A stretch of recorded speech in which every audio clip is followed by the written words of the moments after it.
Ahí sí. Como les comentaba, hemos visto en las últimas semanas la exposición que el Señor ha estado presentando a sus discípulos respecto a los fariseos, a los escribas, y hemos ido revisando este, esta exposición de manera segmentada para poder ir comprendiendo las distintas aristas que el Señor iba tocando. Veíamos en una primera instancia, para hacer el resumen, cuando veíamos los primeros 12 versículos, cómo es que el Señor toca uno de los aspectos más críticos que tenían los fariseos en aquellos días, y era que su corazón estaba enaltecido. El Señor terminaba la exposición de la primera parte en el versículo 12 señalando lo siguiente: porque el que se enaltece será humillado y el que se humilla será enaltecido, explicando de que los fariseos tenían este corazón enaltecido, y lo explicaba con el hecho de que los fariseos gustaban de ser reconocidos por el entorno, gustaban de ser identificados como maestros, como rabí, gustaban de sentarse en los primeros puestos en las sinagogas, en las cenas, gustaban también de que la gente los identificara rápidamente con sus filacterias grandes y con sus flecos largos, gustaban de esto, era algo que en su carne era agradable. Y el problema de esto es que ellos también se sentían superiores al resto. Entonces el Señor da primeramente esta primera enseñanza a los discípulos del que estaban allí escuchando respecto de lo que hacían los fariseos y que estaba mal. Los fariseos tenían un corazón enaltecido. Luego de esto veíamos cómo es que el Señor continuaba presentando otra problemática de los fariseos. Y veíamos el término en el versículo 24, o al menos la conclusión de esa segunda arista, que decía: guías ciegos que coláis el mosquito y tragáis el camello. Y veíamos que lo esencial de esa segunda temática era lo que estaba comprendido en el versículo 23. Los fariseos habían dejado de lado lo más importante de la ley. Los fariseos se habían abocado tanto al cumplimiento ritualista de las cosas que habían perdido de foco lo que era más esencial. Y eso es algo que también los fariseos empezaban a replicar con la gente que estaba a su alrededor. Ellos imponían grandes cargas, nos dice la escritura, a las personas, y ellos ni siquiera intentaban moverlas con un dedo. Entonces ellos se habían centrado tanto en esto, en lo externo, en poder cumplir con ritos, con cosas, pero habían perdido lo esencial. Entonces esto les llevaba a colar el mosquito, pero tragar el camello, es decir, le ponían mucho énfasis a cosas que eran más pequeñas, pero dejaban pasar cosas que eran muy, muy importantes. Y ese es un segundo elemento que el Señor muestra del actuar de los fariseos. Luego de esto, en la tercera temática que podíamos ver y que comprendía hasta el versículo 28, el Señor les refiere una tercera cualidad de los fariseos, y es que ellos por dentro estaban llenos de hipocresía e iniquidad. Por fuera se mostraban justos para los hombres, pero por dentro estaban llenos de hipocresía e iniquidad. Y el Señor los comparaba con sepulcros que eran blanqueados o con utensilios que habían sido limpiados solamente por fuera, pero por dentro estaban corrompidos. Entonces, ese era otro elemento. Ellos tenían un concepto de justicia solamente externo, pero por dentro estaban corrompidos. Y ese es el tercer elemento que el Señor revela. Y el cuarto que fuimos viendo la semana pasada, que comprendía al menos desde el versículo 29 hasta el término de esta porción, que era el 36, veíamos que el centro, al menos lo que focalizábamos, se encontraba en el versículo 33, en la pregunta que el Señor les hacía: ¿cómo escaparéis de la condenación del infierno? Allí podíamos ocupar quizás una herramienta más de la forma en cómo se escribía, refiriendo a cómo es que estos hombres sí se consideraban libres de la condenación. El Señor no hace una pregunta solamente por hacerla, el Señor la hace porque verdaderamente conocía el corazón de los hombres. Así nos refiere también la Escritura, y acá lo deja sumamente plasmado. Y veíamos la semana pasada cómo es que estaba el correlato, si no me equivoco, era en el Evangelio de Lucas, cuando uno de los escribas le pregunta, muy sorprendido, respecto a esto, a lo que el Señor estaba refiriendo, cómo es que él se veía también como afectado por lo que el Señor estaba refiriendo. Y lo mostrábamos cómo es que esta sorpresa puede ser también un reflejo de lo que nos ocurre a nosotros en la cotidianidad. Nosotros muchas veces pensamos que somos diferentes, o pensamos que Dios pudiese tener un trato preferencial simplemente porque somos nosotros, y lo cierto es que no. La Escritura nos dice de que todo hombre se descarrió, y todo hombre finalmente estaba muerto en sus delitos y pecados. Entonces no hay un trato preferencial, de hecho nosotros podemos gozar del acercarnos delante del Señor, de poder orar como lo hemos hecho minutos antes, porque no lo hacemos por nuestro propio nombre, lo hacemos en el nombre del Señor Jesucristo, por lo que Él hizo, por lo que Él pagó, nosotros podemos acercarnos delante de Dios. Pero estos hombres no tenían esa claridad, ellos pensaban de que eran hombres justos por sus obras, por lo que ellos hacían, y de hecho este escriba se había sorprendido y le refiere al Señor cómo es que él se veía afectado con todo lo que el Señor estaba explicando. Y era claro porque ellos pensaban de que habían escapado de la condenación con su propia justicia, pero el Señor les da a entender de que no era así. Y no solamente esto, sino que su actuar, lo que ellos pensaban de sí mismo también era sumamente elevado. No solamente pensaban de que ya no tenían condenación, sino que ellos pensaban que eran mejores que el resto. Y eso lo podíamos observar cuando son ellos mismos los que refieren una situación hipotética en el versículo 30. Dice, si hubiésemos vivido en los días de nuestros padres, no hubiéramos sido sus cómplices. Es frecuente cuando el corazón está enorgullecido pensar que somos superiores al resto. Si yo, por ejemplo, hubiese sido el que hubiese, no sé, actuado en tal situación, lo hubiese hecho mucho mejor. Ese era un poco el sentir que tenían los fariseos y los escribas en aquellos días. Ellos se sentían superiores a sus antepasados. Pero lo cierto, y como veíamos la semana pasada, es que nuestro corazón está tan corrompido que muy probablemente hubiésemos cometido los mismos errores y muy probablemente también estos fariseos y estos escribas hubiesen cometido las mismas acciones que cometieron sus antepasados. Entonces, eso es más o menos la fotografía que el Señor fue realizando del actuar de los fariseos y de los escribas en esta larga exposición que el Señor efectuó, en estas cuatro al menos temáticas.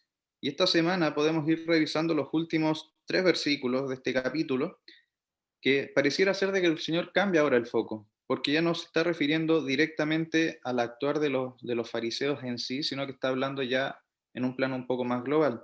Y ahí quería al menos pedirle a Felipe si es que podía leer desde el 37 hasta el final, que son esos 3 versículos, por favor. Ya dice así: Jerusalén, Jerusalén, que matas a los profetas y apedreas a los que te son enviados. ¿Cuántas veces quise juntar a tus hijos, como la gallina junta sus polluelos debajo de las alas, y no quisiste? He aquí vuestra casa os es dejada desierta, porque os digo que desde ahora no me veréis, hasta que digáis, bendito el que viene en el nombre del Señor. Súper, gracias Felipe. Son poquitos versículos, pero igual podemos ir revisándolos. Hay hartos elementos que se pueden ir desprendiendo de cada uno de ellos.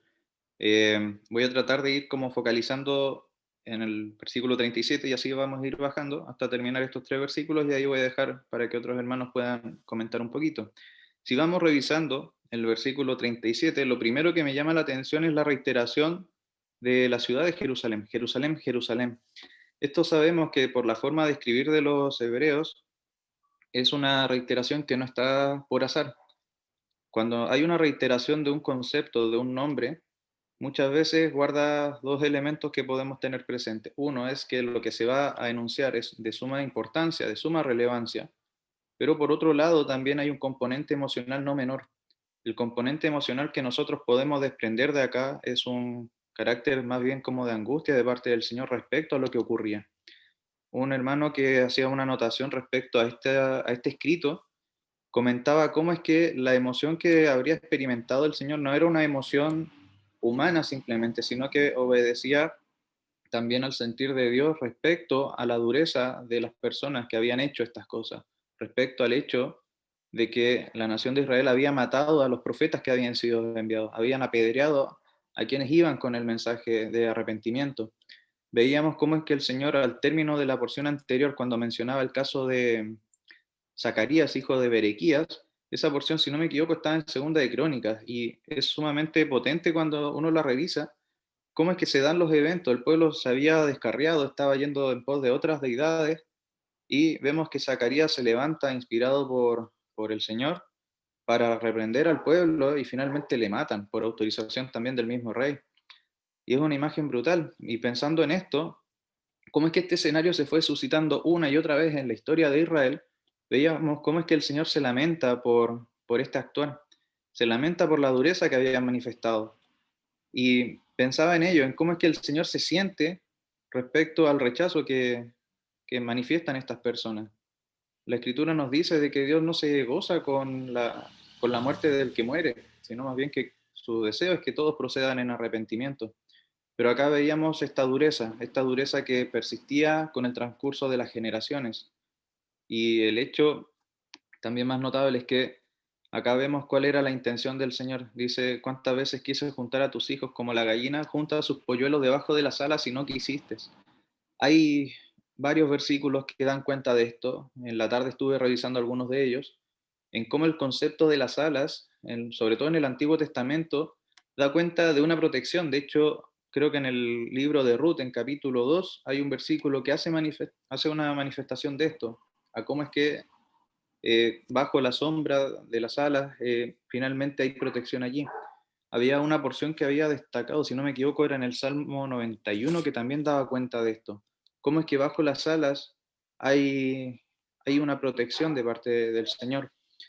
Eh, y es algo también aún más llamativo porque nosotros podemos ir viendo, incluso en el día de hoy, cómo es que este animal en particular, la gallina y las aves, cuando cubren a sus polluelos en situaciones críticas, aún están dispuestos incluso a poner su vida para que sus crías sobrevivan.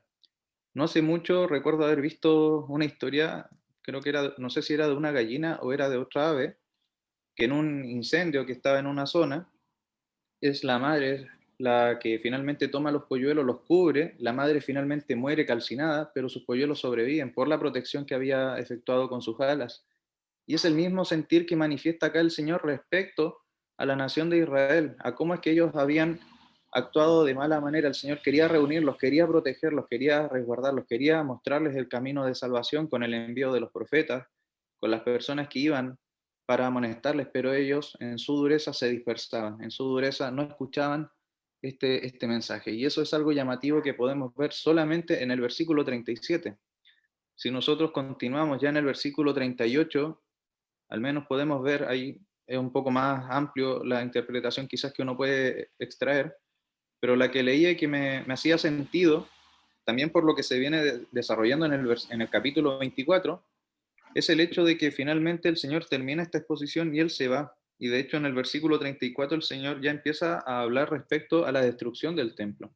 Cuando hace referencia a que la casa os será dejada desierta, al menos el hermano que hacía las anotaciones de este pasaje refería a cómo es que posteriormente la dureza, los pecados de la nación de Israel iban a tener una consecuencia. Nosotros sabemos que posteriormente, históricamente hablando, la nación de Israel sufrió el asedio brutal en el año 70 por Tito, que finalmente termina por la destrucción del templo.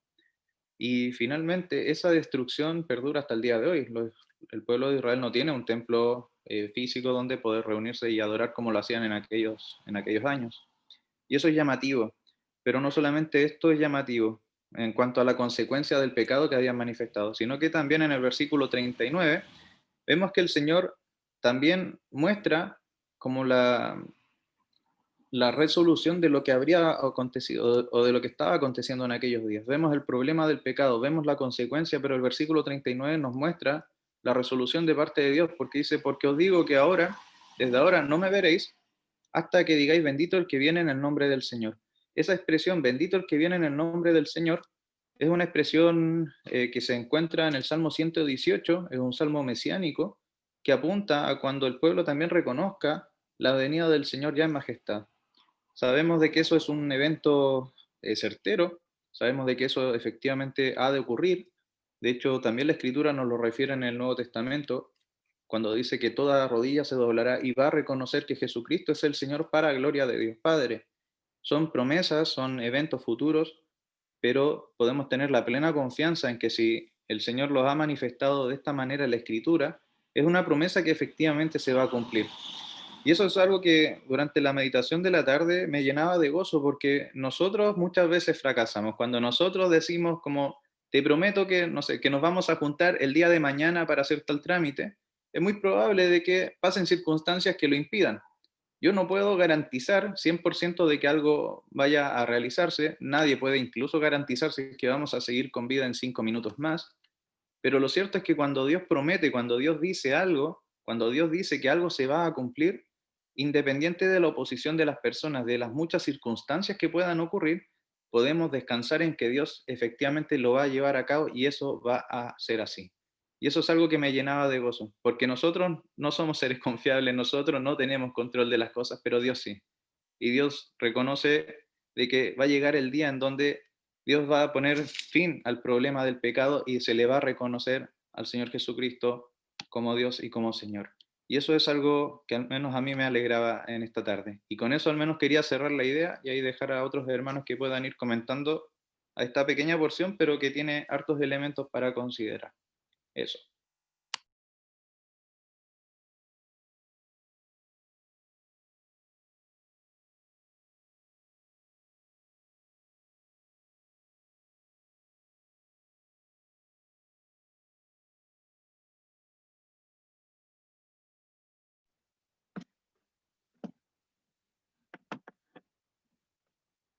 Muy bien, viendo el contexto que en lo que veníamos hablando la semana pasada y que yo quedé pensando en la importancia de la sangre,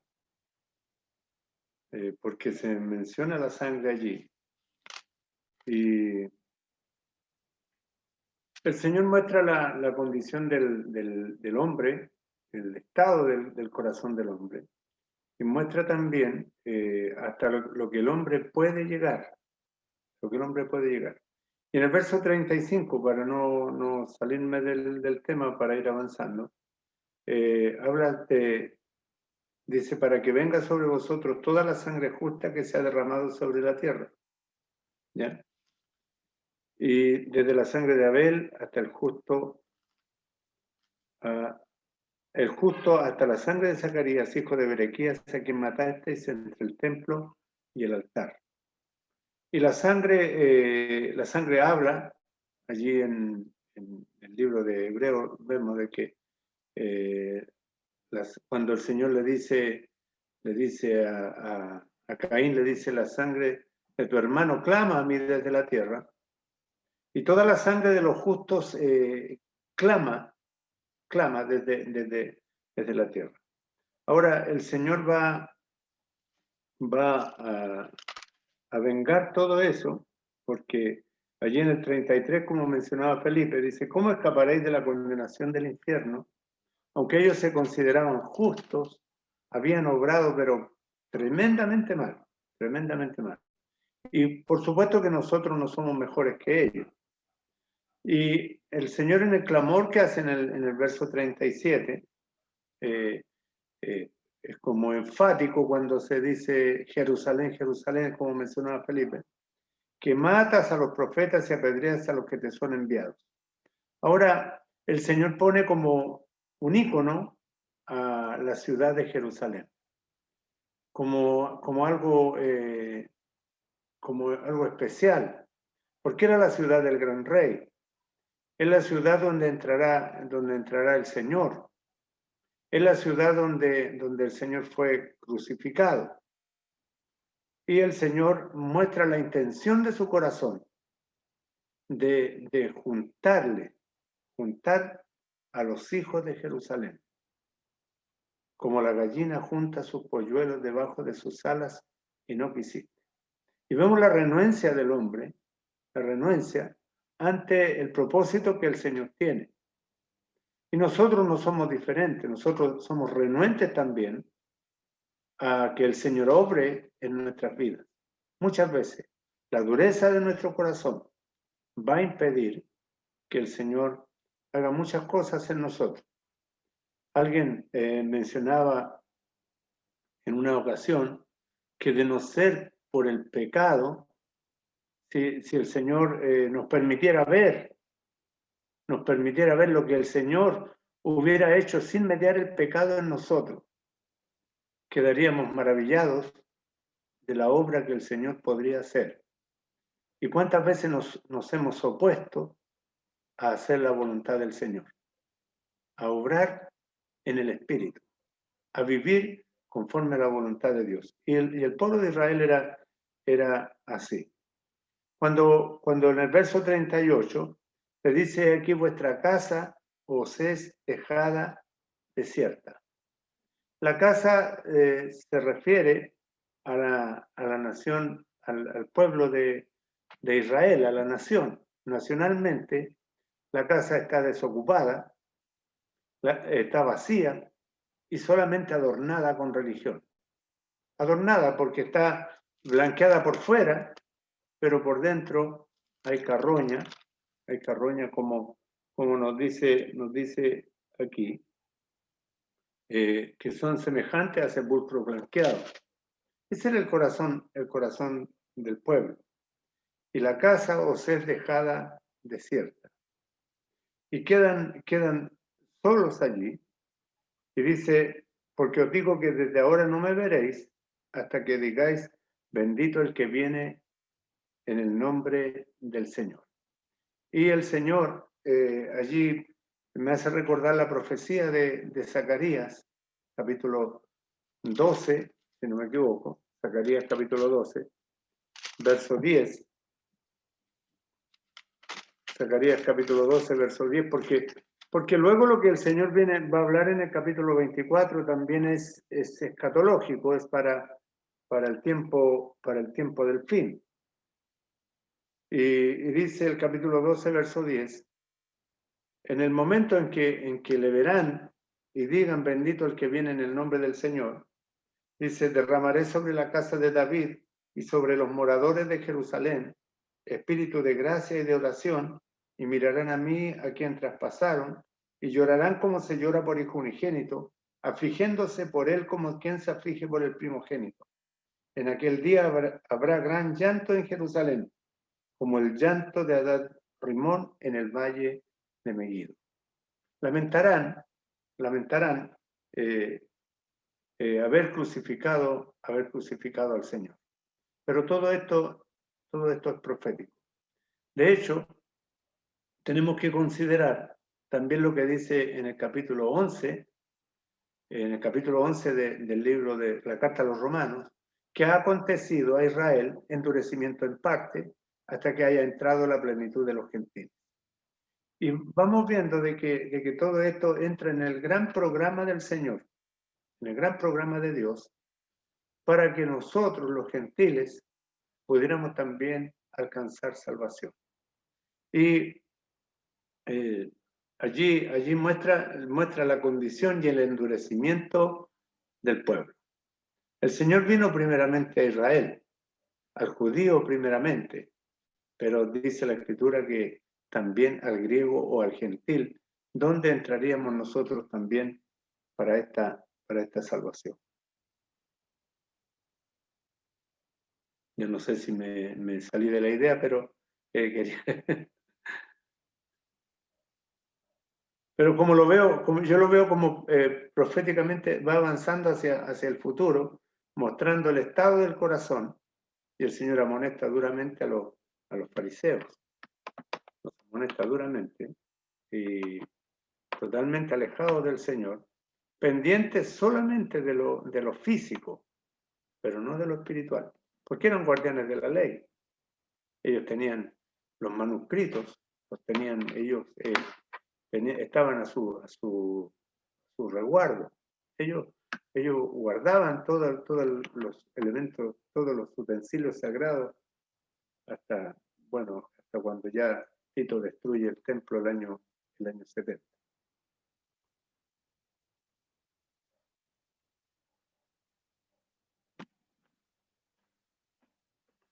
Otro hermano, sí.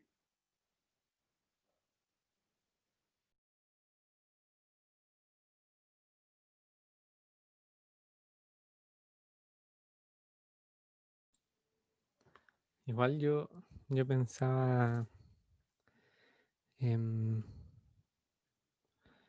que es como estos versículos dejan como una puerta abierta hacia como en el cambio de los tiempos. Y le está enseñando a los israelitas cómo el Señor durante tantos años buscó, dice, juntarlos como gallina protege a sus polluelos. debajo de sus alas. Pero acá está mostrando también que así como ha apedreado a los mensajeros de Dios y la ha rechazado, em, esta casa está desolada y hace como, o sea, les comenta a ellos mismos, a los judíos, a Jerusalén, a los que viven allí, que no volverán a ver, o sea, aquí yo tengo en la NTV, dice, no volverán a verme hasta que digas bendiciones al que viene en el nombre del Señor. O sea, hasta que ellos reconozcan realmente al Señor Jesús.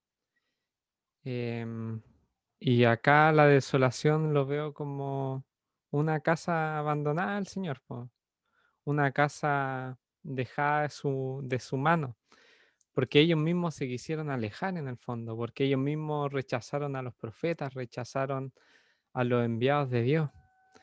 Finalmente lo que el Señor le está diciendo acá es que está desolada, están en ese estado y, y al final de todo, lo que tendrán que hacer es decir, o sea, hablar con su boca, que sus labios profesen realmente bendiciones al que viene en el nombre del Señor. Acá dice, bendito el que viene en el nombre del Señor. Bendito el que viene en el nombre del Señor. Eso es lo que toda lengua, o sea, lo que tenemos que decir en el fondo y creer. Y, y era la forma también en que los judíos, aquellas personas de Jerusalén también, luego debían reconocer al Señor, porque Él iba a morir en esa cruz y para que nosotros podamos ser salvados a través de su sacrificio. Asimismo, ellos debían reconocer ese sacrificio en el tiempo postrero. Me permite, bueno, cuando uno mira la escritura, uno tiende a excluirse, ¿ya? Tiende a ver que, uy, qué malas eran esas personas. Cuando mira a los fariseos, uy, qué gente más perversa, cómo pudieron matar a los profetas y a los enviados del Señor. Y cómo pudieron rechazar también el cuidado del Señor. Cuando Felipe mencionaba de la gallina que murió en el incendio, esa historia aparecía en las palabras de amor, un folleto que repartía la hermana Doris McBride, y aparecía esa historia de la gallinita que moría en el incendio, salvando así a sus polluelos. Y la hermana contaba en la historia, esa historia para ilustrar esta porción de la Escritura. ¿Ya? El Señor dice, bajo sus alas te cubrirá. Allí dice el Salmo 91. Y allí también en el libro de Ruth dice, bajo sus alas que has venido a refugiarte. ¿Quién acepta el llamado del Señor está poniéndose al resguardo del Señor? El que habita al abrigo del Altísimo morará bajo la sombra del Omnipotente. Allí dice el Salmo 91 y lo va a seguir ilustrando con las alas del Señor. Y las alas es un refugio. Estar debajo de las alas es estar bajo el refugio. Pero también está la negativa del corazón humano. Y por supuesto que debemos nosotros involucrarnos en esta porción. ¿Estoy yo aceptando que el Señor me cuide? ¿Estoy aceptando que el Señor me guarde? ¿O estoy resistiéndome al cuidado del Señor y haciendo mi voluntad? Y si yo quiero hacer mi voluntad, bueno, voy a quedar solo. ¿Ya? Cuando no es que Dios no me ame, sino es que yo no quiero que Dios me cuide y no quiero ponerme bajo su voluntad, bajo su cuidado, bajo sus alas. Y luego está el ineludible encuentro con el Señor. Es una cita ineludible. Él lo dice allí en Filipenses también, donde dice, para que en el nombre del Señor se doble toda rodilla de los que están arriba en el cielo, abajo en la tierra y debajo de la tierra. Todo hombre, toda mujer tendrá un encuentro ineludible con Él. Y ahora esto se lo dice al pueblo de Israel. Pero en figura está también la iglesia, nosotros. No es que nos separemos, leamos esta escritura y digamos, no, esto para ellos, gente tan mala, tan perversa, eran sepulcros blanqueados, limpiaban lo de fuera del plato, dice, limpia lo de fuera del vaso y del plato, pero por dentro está lleno de robo y de injusticia. Éramos así, y a veces nuestro actuar también deja mucho que desear, por eso es que debemos estar llevando cuentas cortas delante del Señor. Y es lo que entiendo, y en la aplicación debemos aplicar la escritura para el día de hoy, para el ahora. Yo lo veo de esa manera, no quería dejar de decirlo. Sí. Quizás para ir ya finalizando con la reunión, algo que me quedaba dando vueltas del mismo comentario que decía don Patricio respecto a los tiempos, a la inminencia de los tiempos, a este encuentro inminente con el Señor. Y también considerando lo que sale en el versículo 38, me llama la atención cuando el Señor refiere, desde ahora no me veréis. Creo que en el inconsciente del ser humano siempre está esa sensación de que va a haber una nueva oportunidad. Me pasa mucho en el trabajo que a veces los chicos tienden, por ejemplo, a no portarse de buena manera, pensando en que el adulto siempre va a estar allí como dispuesto a darle una nueva oportunidad y una nueva oportunidad. Y me ha tocado en más de una ocasión ver cuando ya el adulto cesa y dice no más y corta la vinculación. Es un arrepentimiento llamativo, con mucho dolor de parte del chico por muchas de las conductas que hizo que finalmente terminan por arrepentirse. Y lo trataba de ver también en el plano nuestro. Muchas veces también podemos conducirnos por el mundo pensando que tenemos el tiempo a nuestra disposición, que podemos hacer libremente, pero vemos de que el Señor siempre hace un llamado apremiante. Para quienes no le conocen, el llamado es enfático, es hoy el día de salvación. No lo dice cuando tú estés listo o cuando tú ya tengas tiempo. Acá vemos de que el Señor le refiere de que la exposición de arrepentimiento al pueblo de Israel había sido durante mucho tiempo, había mandado a muchos mensajeros con el mensaje. Y es el Señor quien le dice, ya no me veréis. Y eso al menos a mí me queda dando vuelta y en parte me estremece un poco la urgencia del mensaje y por otro lado lo delicado que es cuando una persona rechaza el proceder en arrepentimiento, porque va a haber un tiempo en donde ya se van a acabar el momento de salvación, en donde el Señor finalmente la ilustración es a cerrar la puerta. Y eso es algo que al menos debe impactarnos a todos, tanto a las personas, principalmente a quienes no conocen al Señor como Salvador, pero a nosotros quienes ya hemos conocido, a aprovechar bien el tiempo, a ocupar bien el tiempo para poder predicar del Evangelio a quienes no le han conocido, a ser buenos siervos durante nuestra permanencia en este mundo. Eso es algo al menos que me llamaba la atención, el concepto del tiempo. Ahora no me veréis hasta que digáis bendito el que viene en el nombre del Señor. Como decía don Patricio, es ineludible el encuentro de cada ser humano con el Señor. Todo ser humano finalmente le va a reconocer, pero la gran diferencia es que quienes hemos creído le vamos a recibir con gozo, quienes no le han recibido como Salvador, va a ser un momento en donde posterior a ello van a pasar a la condenación. Entonces, allí es donde radica la urgencia. Al menos con eso quería ir finalizando esta reunión. Podemos terminar con una palabra de oración. Quería ver, no sé si es que está Patricio, ¿sí o no? ¿Sí? Pato, si es que puedes orar, porfa. Sí, sí.